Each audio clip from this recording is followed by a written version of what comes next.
Tonight, major news out of the White House as President Biden says he'll no longer seek re-election in 2024. The president posted this letter to social media accounts this morning indicating his intentions not to run for president in November. The president wrote that he believes it's in the best interests of the party and of the country for him to stand down and focus on finishing his last 6 months as president. The letter, though, offered no explanation for his decision and says he'll address the American people soon. He did, however, endorse Vice President Harris for the job. Thanks for joining us tonight at 10. I'm Evan Forrester. President Biden became the first president in 56 years to drop out of the re-election race today. In his letter posted on social media, it comes after speculation about the 81-year-old's age and his ability to win the general election over Republican nominee Donald Trump. Fox 43's James Corrigan joins us to tell us how local leaders and voters are reacting and what comes next. Will be the front runner to now take over as the Democratic nominee after President Biden endorsed her today. This decision by the president hasn't been seen in nearly 6 decades, and it'll now be up to the delegates to choose the nominee in a virtual roll call next month before the Democratic National Convention in Chicago. I spoke with one of those delegates today from right here in South Central Pennsylvania, who also spoke on what he believes was a raw deal for President Biden after his debate with Donald Trump. This became manufactured by cable news networks after the debate. State Representative Justin Fleming is a delegate to the Democratic National Convention and has been one of President Biden's most ardent supporters.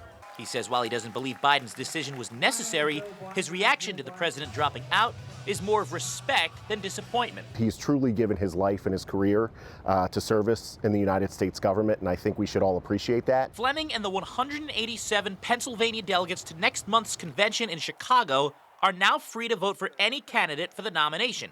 Fleming says he is joining President Biden in his support for Vice President Kamala Harris. She's been an excellent part of this administration for the last 3.5 years and all the progress that has been made with infrastructure, with expanding health care, with lowering the cost of insulin, for example. So I hope Vice President Harris is the nominee. This is pretty different than anything we've seen, certainly in the modern presidency. Sarah Niebler is an associate professor of political science at Dickinson College and says the quick turnaround for a presumptive Harris nomination is unusual, but not necessarily a hindrance for her campaign. Harris has a lot of time.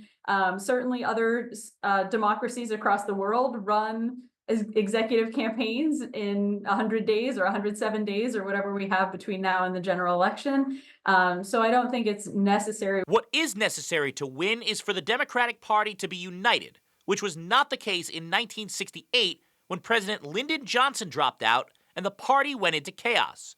Fleming says the party needs to learn their lesson from that year and unite quickly behind Harris. We have had enough uncertainty. There has been enough chaos, I'll say.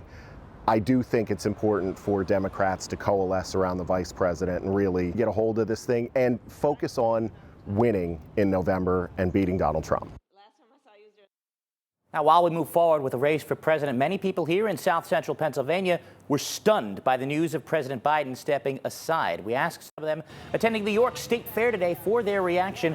The Democratic voters we spoke to today were split on whether Mr. Biden should have dropped out, while those voting for Donald Trump say that it was the right thing to do and that it likely won't affect their vote. I wish he hadn't dropped out. Why do you wish he hadn't dropped out? Because he had my vote. I just think he was having some health issues that he's not letting on to, and I think in the long run it's going to be better for the party. I was happy to hear that he's stepping down and not running for re-election. Why? He's definitely has not been the president that we should have. Now the speculation will eventually turn to who Vice President Harris will select as her VP nominee if she wins the presidential nomination. One name that's come up in a number of reports as a serious candidate is Pennsylvania Governor Josh Shapiro. Coming up later in the hour, I'll have more on what local leaders are saying about that possibility and those who are calling on it to happen, Evan. All right, certainly an interesting day in the politics world. James, thank you so much. We'll see you a bit later.